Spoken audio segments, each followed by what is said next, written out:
दोस्तों नमस्कार। भारत में राजनीतिक सत्ता के खिलाफ अगर कोई एफआईआर दर्ज कराई जाए तो उसमें क्या लिखा जाएगा। इस देश में राजनीति का मतलब ताकत है, ताकत का मतलब सत्ता है और उस सत्ता को पाने का हुनर जिसके भी पास है वो शायद इस राजनीति में ध्रुव तारा है। एक ऐसा तारा जिसे हरा पाना मुश्किल है, जिसकी चकाचौंध को मिटा पाना नामुमकिन सा हो चला है। और राजनीतिक तौर पर लोकतांत्रिक परिस्थितियों में संविधान का नाम लेकर संसद के परिसर के भीतर कोई अगर आवाज इस राजनीति को लेकर लगाना शुरू करेगा तो फिर उसके दायरे में वो तमाम बातें निकल कर आएंगी जो बीते 10 वर्षों में इस देश की राजनीतिक सत्ता की ताकत रही है। आज उसी एफआईआर को अपने भाषण के जरिए प्रियंका गांधी ने पार्लियामेंट के भीतर रखा। यह कोई भाषण नहीं था, ना ही यह संविधान को लेकर या फिर इस देश के संवैधानिक परिस्थितियों को लेकर दिया गया भाषण हो, बिल्कुल नहीं। ना ही यह एक ऐसा भाषण था जिससे यह कोई महसूस करे कि वाकई कोई बहुत ज्ञानी या फिर कोई हुनरमंद या फिर राजनीति में सेंध लगाने वाला शख्स इस भाषण को दे रहा है। बिल्कुल नहीं, ऐसा बिल्कुल नहीं है। दरअसल पहली बार इस देश के भीतर में 10 बरस की राजनीतिक सत्ता, उसके द्वारा जो जो काम इस दौर में किए गए, बताए गए और उसके आश्रय राजनीति साधी गई, सत्ता पाई गई, सत्ता की ताकत के आश्रय सड़क पर नहीं संसद तक को कमजोर बना दिया गया, वह पूरी तस्वीर हूबहू उभरती चली जा रही थी। इस तस्वीर का महत्व क्या है, हमें लगता है इसके लिए आपको आज संसद के भीतर जाने की जरूरत नहीं है। प्रियंका गांधी ने क्या कहा नहीं कहा उससे हटकर जरा एक क्षण के लिए सोचिए कि पार्लियामेंट चल रही है, संविधान पर चर्चा है, 12 घंटे की चर्चा निर्धारित की गई है और प्रधानमंत्री नौका विहार कर रहे हैं दिल्ली से तकरीबन 700 किलोमीटर दूर प्रयागराज में।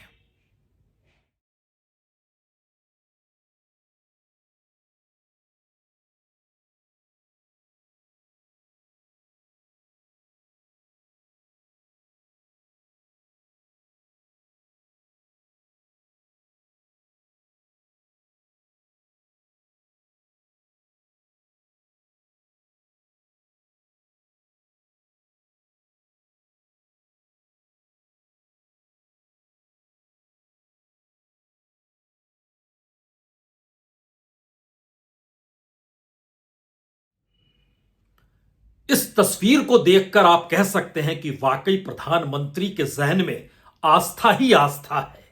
13 जनवरी से कुंभ शुरू हो रहा है और प्रधानमंत्री उसी को देखने के लिए प्रयागराज पहुंचे हैं।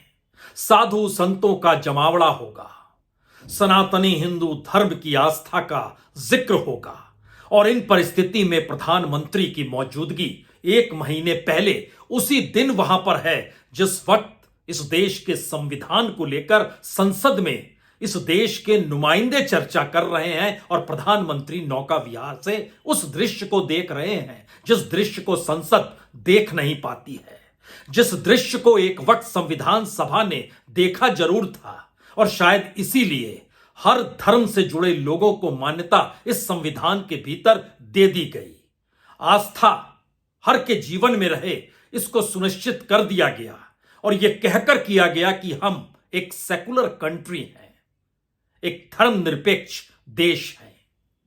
संवैधानिक परिस्थितियों से बिल्कुल दूर प्रधानमंत्री की यह मौजूदगी दरअसल बीते 10 बरस में हर उस निर्णय को लेकर सवाल खड़ा कर सकती है जिसमें यह बात का जिक्र बार बार हो, कैसे इस देश के भीतर लोगों को डराया गया, कैसे इस देश के भीतर संवैधानिक संस्थाओं से निकले हुए लोग ही संवैधानिक परिस्थितियों को खारिज करके सत्तानुकूल हो गए। सब कुछ तो सबके सामने है।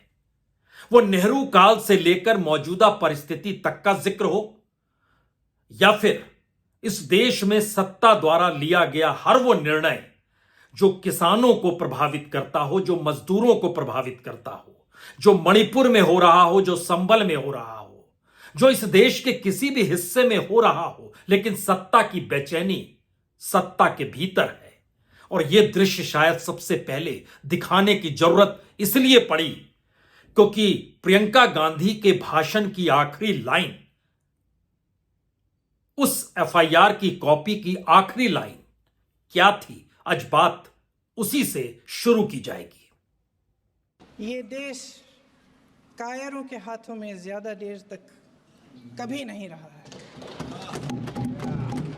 ये देश उठेगा, ये देश लड़ेगा, सत्य मांगेगा, सत्यमेव जयते। जय हिंद। यकीनी तौर पर यह देश ना तो कायरों का देश है और ना ही कायर इस देश में सत्ता में बहुत दिनों तक बने रह सकते हैं। कहा तो यही जाता है कि कायर शख्स ही अक्सर समाज को डराता है और डराने के साथ साथ वह एक ऐसी लकीर भी साथ में खींचता चला जाता है जहां पर लोगों को लगे कि दरअसल लोकतंत्र यही है। यही से मतलब है जो सत्ता की लकीर है वही लोकतंत्र है। सत्ता के जरिए किए गए कार्य ही संवैधानिक कार्य हैं। यह तरीके होते हैं राजनीतिक सत्ताओं के। शायद इसीलिए इसको मर्म को समझने के लिए प्रधानमंत्री की नौका विहार हो या फिर संविधान पर संसद में चर्चा हो, इससे हटकर आपको आज एक दूसरी लकीर खींचनी होगी।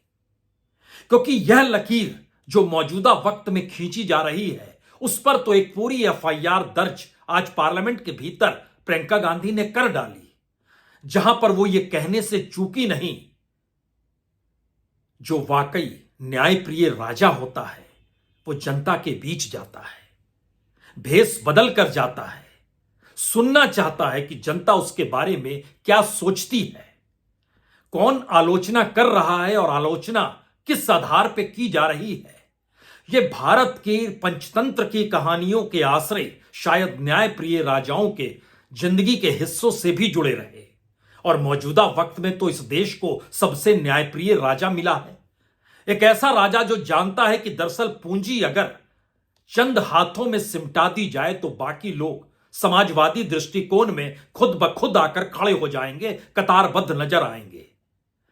वो राजा इतना न्यायप्रिय है, वो जानता है कि अगर इस देश के भीतर चेक एंड बैलेंस संविधान ने जो दिया है वो खत्म कर दिया जाए तो फिर यह कहने और बताने की जरूरत पड़ेगी नहीं कि इस देश में कानून भी है। इस देश में सिर्फ राजा बचेगा। और न्यायप्रिय राजा मौजूदा वक्त में तो यह भी जानता है कि दरअसल इस देश में संविधान के आश्रय पार्लियामेंट के हिस्से में क्या आना चाहिए और क्या नहीं आना चाहिए। यानी राजा की मौजूदगी ही संसद को जीवंत करेगी, बाकी किसी की मौजूदगी संसद की तरफ ध्यान देगी नहीं। यह शायद एक ऐसी परिस्थिति है जो इस वक्त प्रधानमंत्री के जहन में प्रयागराज में होने वाले महाकुंभ को लेकर टिकी होगी। आप इसके आश्रय आरएसएस को खोज सकते हैं। आप इसके आश्रय इस देश के भीतर में उस उग्र हिंदुत्व को भी खोज सकते हैं जहां पर पटेंगे तो कटेंगे के नारे उसी जमीन से निकले हैं जिस जमीन पर इस देश की सियासत महाकुंभ की तैयारी कर रही है। आप यह भी कह सकते हैं कि वाकई सत्ता का नजरिया कितना साफ है। वो जानती है कि कहां पर पार्लियामेंट होगी और पार्लियामेंट के तौर तरीके क्या होंगे और तौर तरीके कैसे उसकी राजनीति को सत्ता तक पहुंचाएंगे। यही तो वो ताकत है। और इसी ताकत के आश्रय वो हर उस जगह पे नजर भी आते हैं जहां पर उन्हें यह महसूस होता है कि वाकई यहां पर उनकी मौजूदगी उनके राष्ट्रवाद को, उनकी राष्ट्रभक्ति को, इस देश में संवैधानिक चुनौतियों के सामने सीमा पर आने वाली चुनौती के जरिए राष्ट्रवाद का अलख जगाना,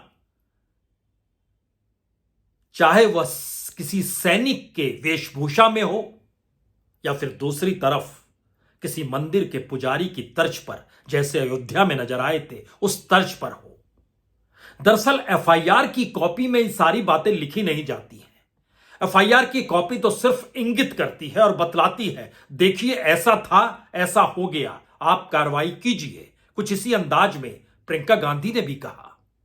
एक कहानी होती थी अध्यक्ष महोदय, शायद बचपन में आपने भी सुनी होगी। राजा भेष बदलकर बाजार में आलोचना सुनने जाता था। ये सुनने जाता था कि प्रजा मेरे बारे में क्या कह रही है, मैं सही रास्ते पे चल रहा हूं कि नहीं। लेकिन आज का राजा, भेष तो बदलते हैं आज के राजा, शौक तो है उनको भेष बदलने का, लेकिन ना जनता के बीच जाने की हिम्मत है और ना आलोचना सुनने की। निशाने पर राजा भी और निशाने पर संघ भी, क्योंकि संविधान देश का संघ के विधान के अनुरूप नहीं है। और इस पाठ को बाखूबी प्रियंका गांधी ने अपने पहले भाषण में राजनीतिक सत्ता को पढ़ा तो दिया, लेकिन इस देश की राजनीतिक सत्ता के माथे पर संविधान रखकर शपथ लेने वाले प्रधानमंत्री आखिर क्यों अडिग रहे। जिस दौर में मणिपुर में जो कुछ होता रहा, या इस देश के भीतर अलग अलग जगहों पर जहां भी हिंसा हुई, जहां भी सर्वे हुआ, जहां भी खुदाई हुई, जहां भी बुलडोजर चला, जो भी परिस्थिति इस देश के सामने आई, वहां पर शायद राजा द्वारा खींची गई लकीर और उसी आश्रय न्याय देने की प्रक्रिया भी न्यायपालिका के जरिए निकलकर तो आई। और निकलने के बाद राजनीतिक सत्ता कैसे मजबूत होती चली गई, यह इस देश के भीतर उस एफआईआर के दर्ज हिस्सों को पढ़ना चाहिए, जिसमें एक बात सामने आएगी। क्या वाकई मौजूदा वक्त में कोई पीएसयू आपने खड़ा होते हुए देखा है?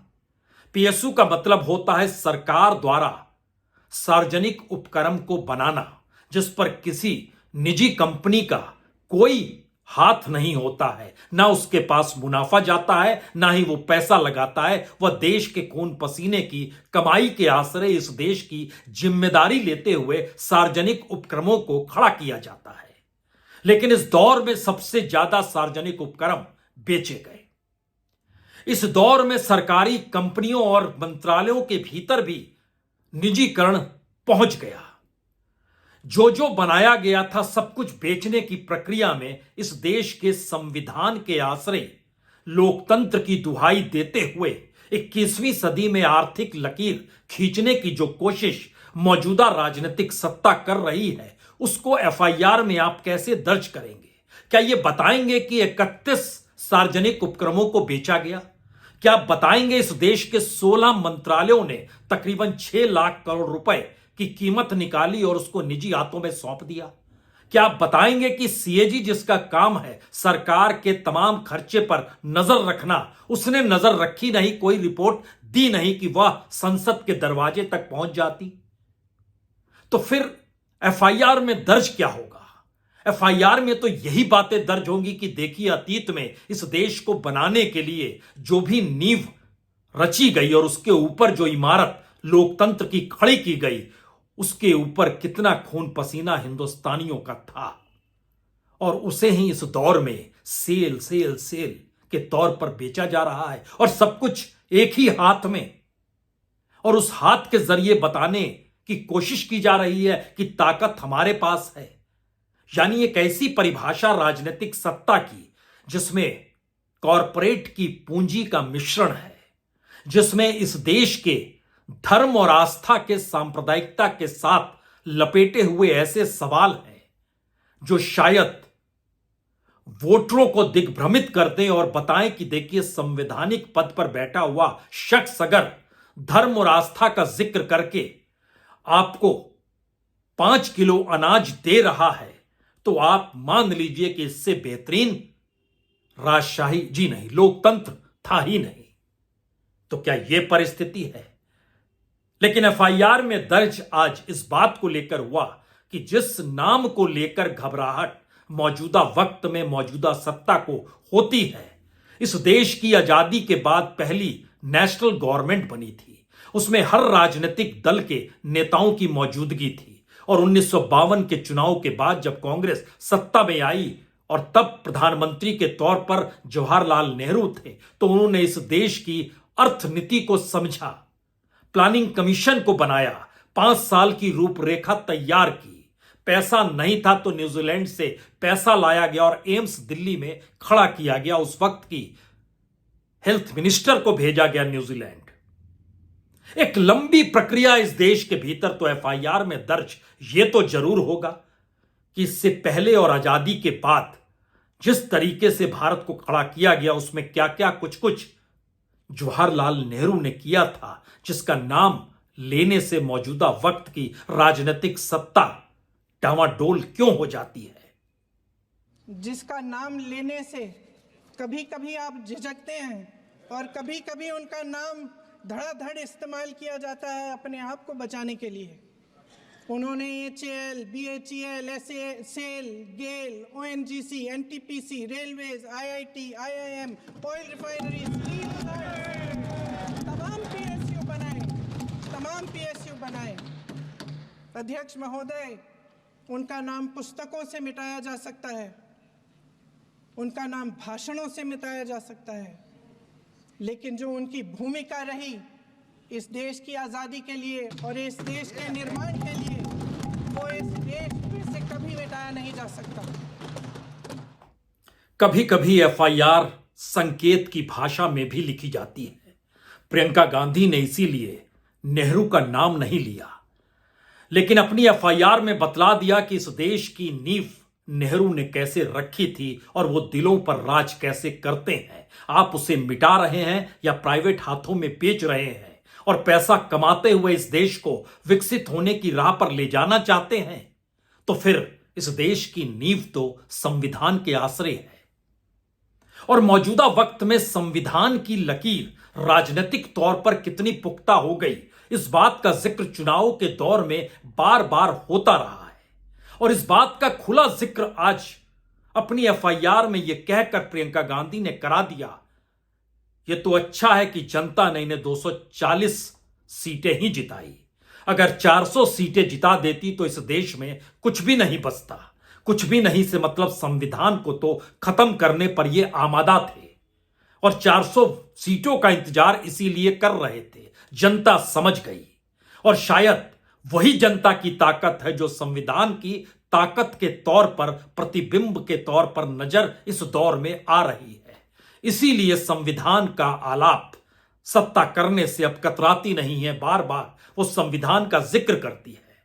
तो इस संविधान के भीतर के उस सच को जरा परखना होगा जो मौजूदा 10 वर्षों में नजर आए, क्योंकि संविधान की पहली भूमिका जो थी जब वो महात्मा गांधी के पास पहुंची तो उन्होंने यही कहा था, इसमें गरीबों का जिक्र कहां पर है। राजेंद्र प्रसाद पहले राष्ट्रपति, उस समय वो राष्ट्रपति बने नहीं थे, वो उस प्रतिलिपि को लेकर गए थे क्योंकि वो अध्यक्ष थे। और महात्मा गांधी ने कहा था उस संविधान का कोई मतलब नहीं होगा जिसमें गरीबों का खुले तौर पर आप जिक्र ना करें। हालांकि नीति निर्देशक तत्व में बहुत चीजों को जो महात्मा गांधी ने कहा उसका जिक्र हुआ, लेकिन भारत में 75 बरस के बाद जब संविधान का जिक्र हो रहा है तब आप कल्पना कीजिए कि संविधान में लिखे हुए शब्द राजनीति को ताकत तो देते हैं, लेकिन राजनीति उन्हें ताकत नहीं देती है, क्योंकि ताकत दे देगी तो वो सवाल करेंगे। ताकत दे देगी तो वह अपनी संस्कृति और सामाजिक परिवेश के आश्रय इस देश के कानून को बनाना चाहेंगे। इस देश की नीतियां वो चाहेंगे कि उनके अनुकूल बने। शायद इसीलिए पहली बार भारत की राजनीति में संविधान इस आधार पर मुद्दा बना है कि इस देश में हाशिए पर पड़ा तबका, वो दलित हो, वो आदिवासी हो, वो पिछड़ा तबका हो, वो माइनॉरिटीज हो, सबको मुख्य धारा में कैसे लाया जाए, जिसका जिक्र राहुल गांधी बार बार करते हैं। और ये वो परिस्थिति है जो बताती है कि मौजूदा वक्त में संविधान की शपथ तो ली जाती है, माथे से लगाया तो जाता है। और प्रियंका गांधी के एफआईआर में तो इस बात का खुला जिक्र भी कि आपके माथे पर शिकन नहीं आता है। जहां जहां संविधान की धज्जियां उड़ती हैं, लोकतंत्र हाशिए पर होता है, कानून का राज खत्म हो जाता है, लेकिन राजा के माथे पर शिकन आती नहीं है। लेकिन इस एफआईआर के भीतर इसे कैसे दर्ज कराया जाए, खास तौर से तब जब इस देश में गरीबी और भूखमरी की जो परिस्थिति है दुनिया के मानचित्र में यह बहुत ऊपर आ चुकी है, यानी स्थिति ज्यादा विकट हो गई है। अपने बताए नीति आयोग के मल्टी डायमेंशनल पुअर की परिभाषा में सरकार बार बार कहती है कि देखिए हमने 25 करोड़ लोगों को गरीबी से निकाल दिया, लेकिन उसके भीतर का सच क्या है? सच यह है कि नीति आयोग ने कहा जो सरकार जिस तरीके से किसी को सिलेंडर बांटती है, किसी को घर दे देती है, किसी को शौचालय बना देती है, किसी को आयुष्मान भारत से जोड़ देती है, किसी को सम्मान निधि दे देती है, वो सारी चीजें उसको खुद ब खुद गरीबी से तो निकाल चुकी है, तो वो गरीब कैसे रहा? और फिर 5 किलो अनाज जो दिया जाता है उसकी भी कीमत तो जोड़नी होगी, क्योंकि अंतर्राष्ट्रीय तौर पर वर्ल्ड बैंक के नियम कायदे किसी भी देश की किसी भी सत्ता द्वारा दिए गए पैसों को नहीं जोड़ते, और वहां पर पैसा दिया भी नहीं जाता है, वो तो भारत में दिया जाता है। तो उसको आप जोड़ लीजिए और गरीबी से सबको बाहर कीजिए। उसने एक लिहाज से सबको बाहर कर दिया।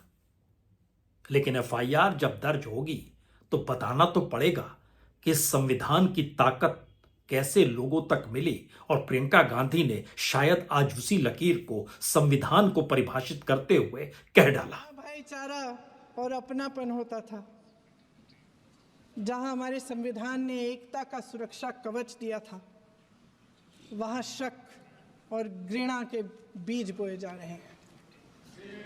एकता का सुरक्षा कवच तोड़ा जा रहा है।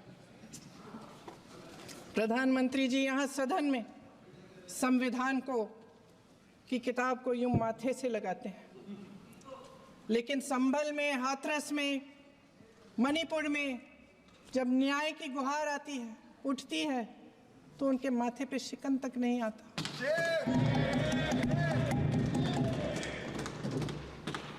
शायद समझ नहीं पाए हैं कि भारत का संविधान संघ का विधान नहीं है।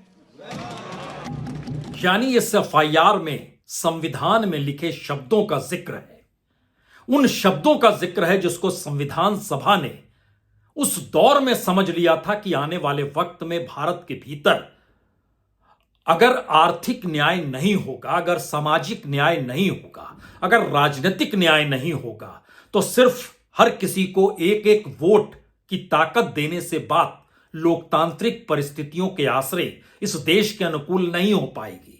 और भी बहुत कुछ करना होगा, लेकिन यह कहां किसे पता था कि एक एक वोट की ताकत को भी खरीदा जाएगा, और वोट की ताकत अगर किसी सत्ता को बनाएगी तो पैसे की ताकत से उस सत्ता को भी गिरा दिया जाएगा।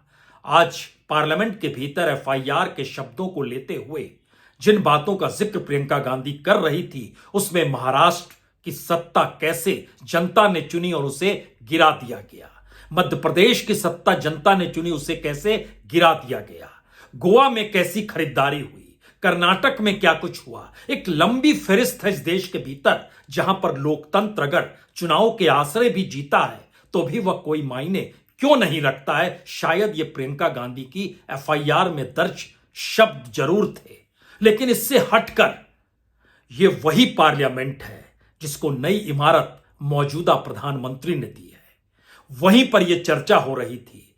यह वही पार्लियामेंट है जिसके बगल में पुरानी इमारत के दरवाजे पर खड़े होकर प्रधानमंत्री मोदी ने संविधान को माथे से लगाया था। अब जरा एक बार आखिर में उस दृश्य को फिर से देखिए, जिस दृश्य की कल्पना शायद कोई कर नहीं सकता है कि देश में चर्चा संविधान को लेकर पार्लियामेंट के भीतर हो रही हो और प्रधानमंत्री यह सोचकर नौका विहार पे निकल गए, टारगेट तो यहां है, राजनीति तो यहां है, देश तो यहां है, आस्था तो यहीं पर है, और राजनीति सत्ता का पाने का माध्यम जो है उसके सारे तौर तरीके तो यहीं पर होने हैं, तो फिर वह पार्लियामेंट में क्यों रहे।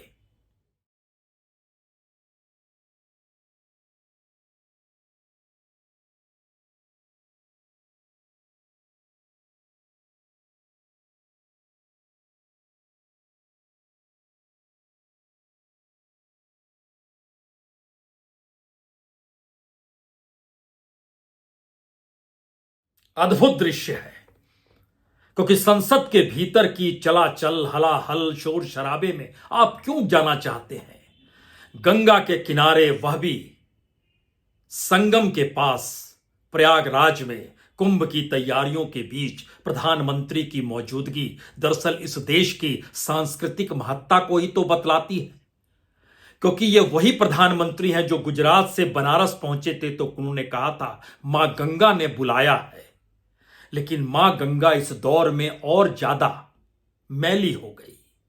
मां गंगा पर इस दौर में जितना पैसा खर्च हुआ सफाई के नाम पर, वो पैसा कहां चला गया यह भी अपने आप में उसी लोकतंत्र का हिस्सा है जिस लोकतंत्र में सियासत राज करती है। और इतना ही नहीं, इस देश में मां गंगा ने इस देश के प्रधानमंत्री को बुलाया, 3 बार वह चुनाव जीते, लेकिन मां गंगा की सफाई पर जितना खर्च हुआ उसका लगभग 42% पैसा जो था, हर रुपए में 42 पैसा प्रधानमंत्री के प्रचार प्रसार पर खर्च हो गया। यह अद्भुत छवि है इस देश के भीतर की, जहां हमने शुरू में आपको चेता दिया था। एक एफआईआर प्रियंका गांधी ने पढ़ डाली पार्लियामेंट के भीतर, लेकिन उस एफआईआर का मतलब कुछ भी नहीं, क्योंकि उस पर पुलिसिया कार्रवाई यानी कानूनी यानी संवैधानिक कार्रवाई कौन करेगा। यह सवाल इस देश के सामने शायद मौजूदा वक्त में सबसे बड़ा है, हर उसके सामने सबसे बड़ा है जहां जहां उसकी अपनी जमीन खोद दी जाती है, ढा दी जाती है, और उसके साथ इस देश में मुख्य धारा में शामिल होने के लिए डिग्रीधारी युवा हाथ में बेरोजगारी का पट्टा लिए घूम रहे हैं। और इस दौर में जब चर्चा इस बात की है कि प्रधानमंत्री का नौका विहार और पार्लियामेंट के भीतर संविधान पर चर्चा होना, उस दौर में पटना के भीतर बीपीएससी के दफ्तर के बाहर छात्र आक्रोश में है। ऐसी परिस्थिति अलग अलग मुद्दों के आश्रय देश के हर राज्य में है, लेकिन सुकून राजा को है, और राजा के सुकून के सामने कोई चीज मायने नहीं रखती है। यह प्रियंका गांधी भी सुन ले। उसकी एफआईआर हमने पढ़ डाली, लेकिन कार्रवाई होगी नहीं। कार्रवाई तो उस दिन होगी जब जनता तय करेगी, और जनता कब तय करेगी, इंतजार शायद हर किसी को उसी का है क्या। बहुत बहुत शुक्रिया, बहुत बहुत शुक्रिया।